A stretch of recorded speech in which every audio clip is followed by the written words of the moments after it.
As we stated at the top of the show, we be covering this mayoral election in Mobile, Alabama. And first up, we have one of the supporters for former Mayor Sam Jones, Tim Hale Jr. Want to thank you for coming on and spending some time with us, brother. What's up? What's up, man? It's good to be on. Good. Glad you guys had me on the show, man. No problem, man. We really thank you for coming, man. Want to start off with this first question, man. It seems to be a hot button topic down there for Mayor Sandy Stimpson.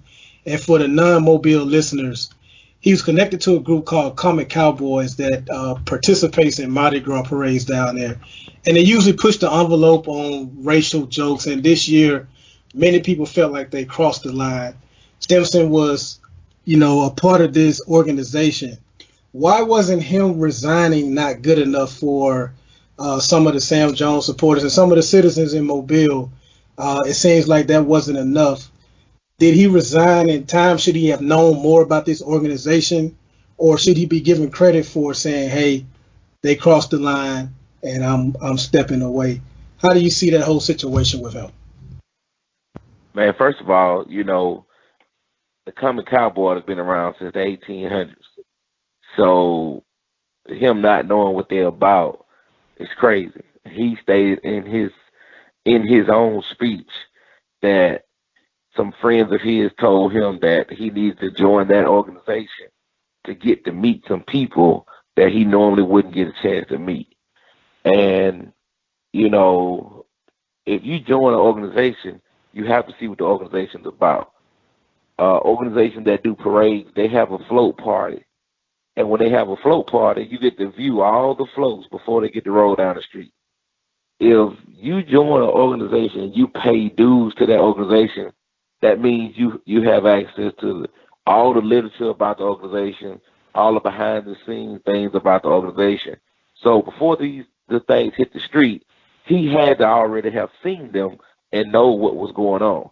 So for him to join after he became mayor and ran an election saying one Mobile, but you joined a segregated society and a secret segregated society that dogs out minorities in the city that you claim to make unify and to make one Mobile, only to resign from the organization after the public outcry of hatred, saying that the organization was racist and did a lot of racist comments, that's when you decide to get out of the organization. I feel like that's a problem, man. Of course it's an election year, so why not this year denounce it? Why not get out of it this year, because it's going to hurt you. Everybody knows that Mobile, Alabama is 52 to 53% black voters. So of course you gotta get out of that to save face and try to denounce what's going on only after they have humiliated members of the city council, members of the neighboring city of Pritchard, school board members. It was ridiculous, and it's always been ridiculous for years. So for you to stay in the organization and pay dues for 3 years, that means you really enjoy the company of those type of people. And I just feel like that's not good leadership for the city of Mobile. To give the listeners some context, I know one of the signs in the parade had a noose on there and alluded to a lynching. Also, one sign had something about Uber, and that the Uber in the black neighborhood was a police car. So a lot of people were offended by a lot of those things. The next question, was horrible, man. It even had the one with the noose. I mean, the caption read that, the prisons are overcrowded, but I don't think we ran out of gravity. Yeah, like, dude, that's like saying, let's go back to lynching instead of putting them in jail. Right, and that's nothing to play with. I'm going to toss it to Frank. I had a two-part question for you, though. Okay. With Sam Jones, two of the biggest criticisms that I've heard, one is from the Stimpson campaign, who has said that he did not manage the budget well when he was mayor and that he left the city in debt. And another criticism I hear are from a lot of black citizens that during Jones's administration, the police department had a lot of roadblocks in predominantly black neighborhoods. Is that something that he would be looking to change if he's reelected?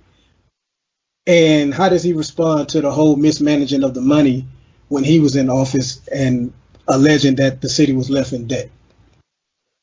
Okay, cool. Let's start with the debt part of it.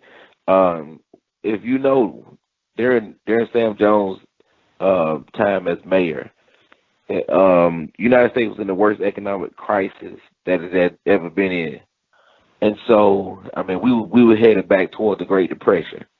So money and things of that nature was something that we just didn't have for a lot of things. So we had to make a lot of well, Sam had to make a lot of sacrifices, him and his administration, and they chose, instead of spending on certain things, they chose to keep people employed.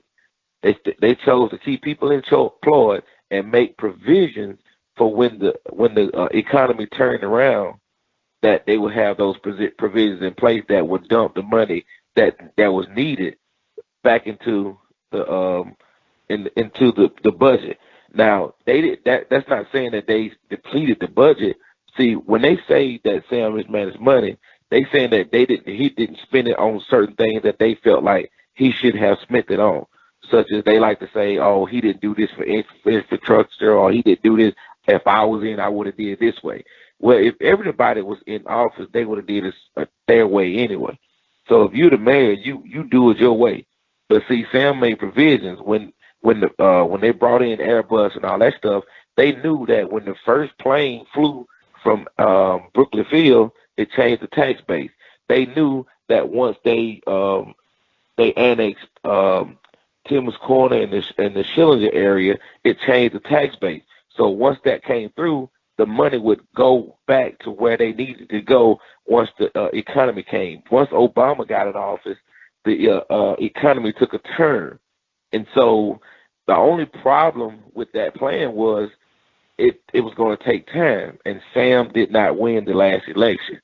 So that was the issue with that. So that's why you see the prosperity so soon once Sandy Stimpson got in office. I was talking with a colleague earlier about it, and we discussed and said that Sandy Stimpson made the statement that all he did was move around some line items, and now we got a surplus.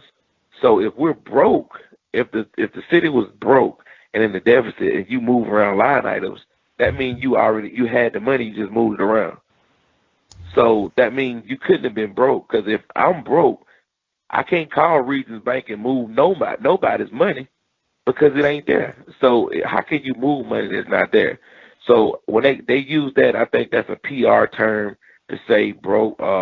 Nobody has confirmed the amount of money. It's always been speculation. Look, the budget is public record. It get audited every year. So if somebody really want to know the numbers and really want to know what happened, then hey, go check it out. It sounds like the Clinton dynamic, how he left a surplus for Bush, and then Bush reaped the benefits from it. Now, what about the complaints that I heard about roadblocks in predominantly black neighborhoods? Is that true? Okay, with the roadblocks, the roadblocks were part of it. They wasn't road. There was public safety checkpoints, and they was a part of a grant that the city of Mobile received.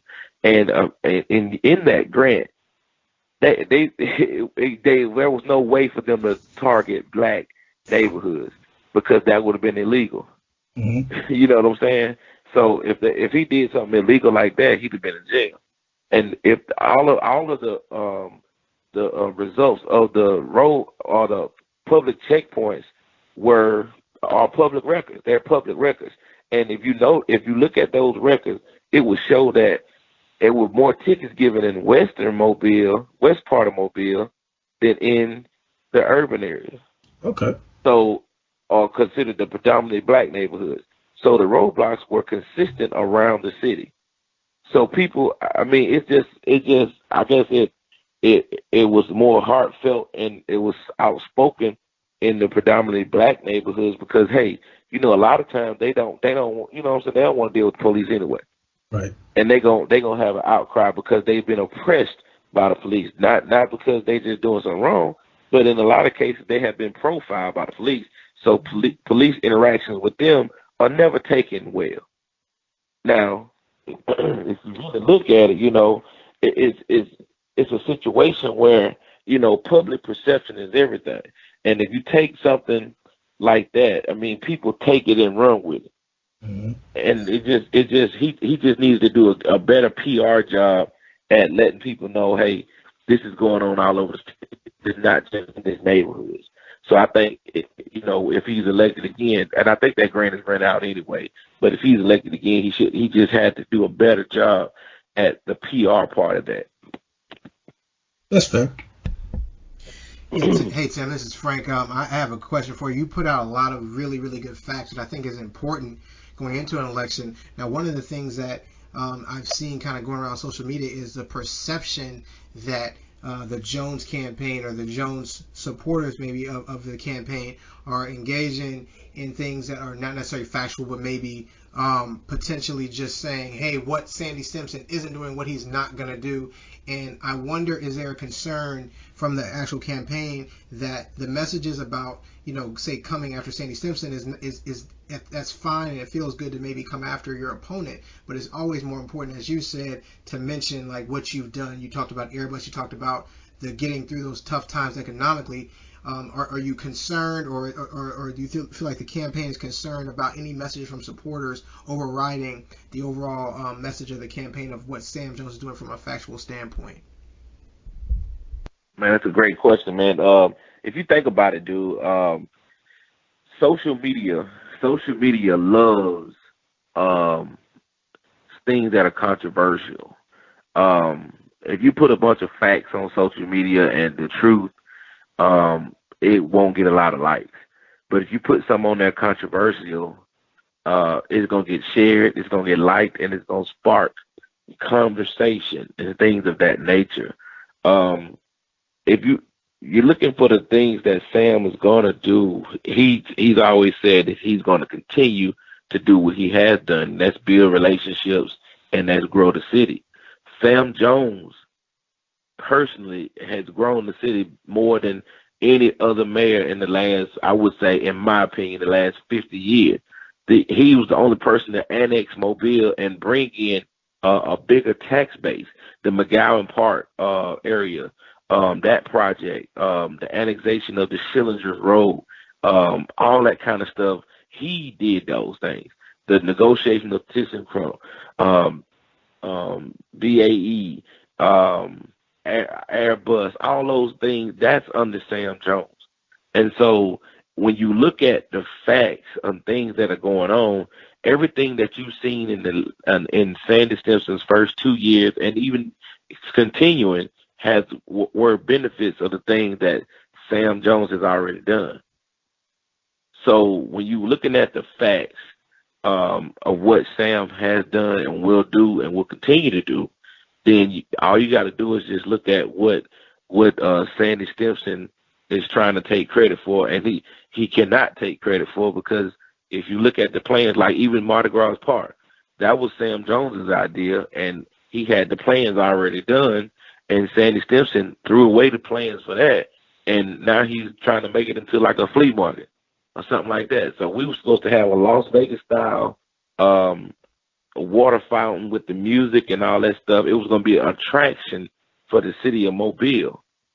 See, Sam Jones believed that we have to make Mobile marketable for people to come here. We have a cruise ship in Mobile, but people come and get on the cruise ship and leave because they don't have any attractions. See, you go see attractions because that's the only place in the world that you can go see them. That makes them special. You can go anywhere to a flea market. But Sam Jones believed that if we make downtown Mobile an entertainment district, that would attract people to come to Mobile and spend more money. Bayfest was one of the biggest festivals, that was on the Gulf Coast. And people came all walks of life. There was a concert for everybody. It was a concert for the Christian folk. It was a concert for the rap folks. It was a concert for the country folk. It was a concert for everybody. And Bayfest, in over 3 days, brought in over $30 million for the city of Mobile. And they did, Sandy Simpson's administration did away with it. Why? I don't know. So when I tell you Sam Jones he's committed to continually grow and make Mobile an attractive place, and not only make it an attractive place, but he want to make it so all walks of life are able to be successful, not just the top tier citizens in Mobile. So I think Sam Jones, the message is out there. Social media does do a job with um, spewing the mess part of it because that's what they do. And I think that in the future, it would be better to just put out facts. But you got to think Sam Jones camp is putting the facts out. But, supporters, people are Facebook stars, celebrities. So what they put out there, that's what's going to be retweeted and shared on Facebook and all things like that. So that was a great question, man. I hope I answered it for you. I think you nailed it, man. That was incredible. The last question I have for you is, okay, August 23rd. Two options here. Sam Jones is victorious. Everything you said has resonated with people in Mobile. He is reelected mayor again. How do you proceed dealing with maybe some of the opposition that happened to work together towards, as you said, one Mobile? On the flip side, August 23rd, you wake up. Sandy Simpson is reelected as the mayor. How do you then move forward, trying to still move forward with some of Sam Jones' agenda and also trying to heal relationships potentially with people on the other side of the Simpson campaign and working towards one Mobile? Well, to be honest, man, regardless of who is the winner on August 22nd, regardless of who's the winner, I'm committed to serving the community. So whether it's I'm having to work my way through Sandy Stimpson's administration to be the voice for the people that I represent, then that's what I'm going to do. Or if I'm working with Sam Jones and he already understands my passion and already understands what my stance is and understands that I'm gonna hold him accountable for the promises that are made, then either way, Tim Hale will be working for the people of Mobile, Alabama, because I'm born and raised in the city of Mobile. I'm not going anywhere. And, I have to be the champion for the people who are less fortunate. So, that I will do anything I can to work with both administrations. I think a healthy debate during the election is great. The differences, people get to put out their differences and say who they support. Sometimes in politics, things get ugly. Some people get offensive, things like that. I mean, it just happens. And that's all in the nature of competition. You want your guy to win. But at the end of the day, when all the dust settles, when all the election stuff is over with, there is a community that needs to be served. And at the end of the day, I will be there and do my best to work with any administration to make sure that the people that don't have the voice, that don't have the means to do certain things and get in certain seats in the community, I want to make sure they have a voice. And so, as your question states, yes, I will work with Sandy Stimpson's team, and I definitely will work with Sam Jones' team, because the work for the community doesn't stop regardless of who wins the election. Election day is this Tuesday, August 22nd in Mobile, Alabama. We're talking with Tim Hale, one of the supporters of Sam Jones. Going to get you out of here, sir. I know you got a lot to do, so I'll just end it with this final question for you. Okay. Sandy Stimpson, one of the big myths when he first won 4 years ago was that he threw this fish fry and had this Tucker concert. And I know for his re-election, he had Juju on the beat. He's been giving keys to the city to all these prominent black people in the city, giving out free ice cream. My question for you is Sam Jones doing the same thing in the, quote, white neighborhoods? And why is Sandy Stimpson's efforts why do they come across as so, I guess, non-authentic to so many people down there? Like, is it unfair to say that that's what he really wants to do, or are you guys not buying it and just saying that it's a political game? And again, is Sam Jones also working to get votes on the other side of town as well. Um, Let me just say, things that are authentic start out with relationships, and the thing is, in the hood we call it, we say keep it real. And if you've been in office for 3 years and you only come to the hood when you need some to take some pictures to post on the internet when it's time for election, that's not keeping it real. If you just want to give us some blues concerts and some ice cream and some juju, the only reason you did ice cream and juju on the beat this time is because you hired a couple of black people to tell you what black people like, so you could try to do it, and so it would be offensive. So you're going after the kids to try to get the black parents out there, which is, I mean, I understand the tactic, but being genuine and having a tactic is two totally different things. Sam Jones has been invited to several non-black functions, and he's spoken with those people. But once again, it's about keeping it real. Um, a lot of those circles he has been X'd out of because a lot of them are loyal to Sandy Stimson.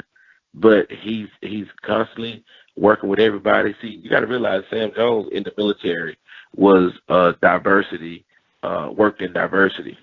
So, he's been working for all sides. Sandy Stimson, I think he's from what I hear, a great Christian man. I respect him for that. I have no personal ploy against Sandy Stimson, but some of his tactics are way left, and I think he's getting some bad information from some people. He's allowing some people to get him to do some moves that I feel are very, very, very, very left field, and that is not real, and it's coming off as being something that's offensive more than something that's taken as a incentive to get people to vote for him. And so I just think that, the juju on the beat, the ice cream, the going to Ricky Smiley show with the Temptations, he's doing more hurt than he's doing, he's hurting his campaign more than anything. That is more divisive than anything, saying by him doing those things, because that's saying, like, if I just get the black folks some chicken and some watermelon, some fish fry, and some tucker and some blues, they gonna vote for me. Nah, that ain't cool, because that's exploiting a stereotype. I mean, if you want to be authentic, bring Garth Brooks. Bring Garth Brooks to Mobile and give people the opportunity to make a choice to go down there. I mean, that's more authentic. I can see him doing something like that. Bring a Katy Perry for the kids. Believe it or not, he probably would have got more black people down there than he thought. Do something authentic. Don't try to run the Ricky Smiley. Don't try to run the Tucker. You don't even know who Tucker is, but you used him in your campaign. So that, to me, that's just not authentic. And it was just a ploy to get people out to try to steal a vote, man. And like I say, keep it real. And I just like, just to end that all, keep it real. That's it, man. Well, I know 4 years ago the contest was very, very close. I think the margin was like around 4,000 votes. So again, August 22nd, this Tuesday, Mobile. Make sure you get out there and vote. If we learn nothing from the past presidential election, you can't assume that your candidate is going to win. You got to get out there and you got to vote and try to help your candidate get out there. Tim, man, I want to thank you for coming on, man. We really appreciate it. Appreciate the insight on your candidate, and I want to wish the best of luck to you. Good luck to you this Tuesday. All I gotta say is Tuesday, August 22nd, we about to make history. Okay, we about man. to make history. We finna do something like what Rocky did to the Russian. The Russian had all his money. He had the best. He had the best team. He had the best doctors. He had the best everything. He came in the room. He was solid. He was tight. Rocky didn't have any money. He went to traditional training. He had all that kind of stuff. But the heart and the will to win led Rocky to the victory. And I think that's what's going to happen with Sam Jones and Sandy Stimson. Sandy Stimson raised over $1 million for his campaign. Sam Jones only $25,000. And right now in the polls, we are neck and neck. That's unheard of, dude. That is unheard of. And come August 22nd at 7 p.m., history will be made in the city of Mobile. I think the city will turn out in record numbers. The city will turn out in record numbers. Black, white, Hispanic, Jewish, everybody that's eligible to vote will turn up in record. I'm looking to see numbers like President Obama when they did the election with President Obama. It's gonna be amazing, man. It's going down. It's gonna be like a Mayweather fight. Well, we will be watching closely. It's All In versus One Mobile. We'll see what happens this That's Tuesday, it, man. baby. Thank you. Let's do it. All right, man.